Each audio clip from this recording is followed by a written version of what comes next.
Top quality और consistent performance के लिए सिर्फ सिल्वर पंप नाम याद रखना। પુત્રની કરતૂત સામે આવી પાણી વહેંચનાર મજૂરને નકલી આઈએએસ બનાવી 21 લાખ ખંખેર્યા હોવાની વિગતો છે।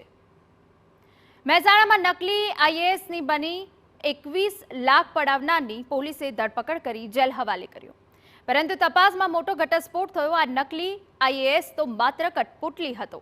આખી ઘટના પાછળના માસ્ટર માઇન્ડ કોઈ બીજું હતું।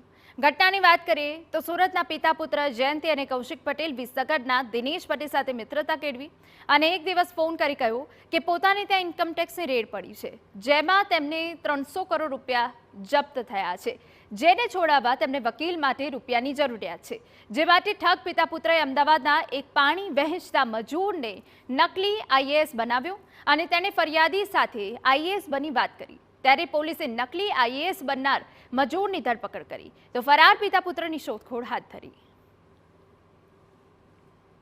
અર્પિત શાહ કરીને છે, એણે નકલી આઈએએસ અધિકારી બનીને ઋષભ રેડ્ડી નામ ધારણ કરીને ફરિયાદીને એ રીતે ગાઈડલાઈન કરી કે આ લોકોને ત્યાં ઇન્કમટેક્સની રેડ પડી હતી ને એનો કેસ મારી અંડર ચાલે છે, એમના 300 કરોડ રૂપિયા ત્યાં મારા અંડરમાં છે, તો આ લોકોનો કેસ લડવા માટે અમને પૈસાની જરૂરિયાત છે, એટલે આ લોકો કેસ જીતી જાય એવો છે, એટલે તમે એને મદદ કરો ને એને જે કંઈ પૈસા જોઈએ એ રીતે આપો। એ રીતે આઈએએસ અધિકારી તરીકે ફોન પર વાત કરીને પછી ફરિયાદી સાથે 21,65,000ની છેતરપિંડી કરી છે।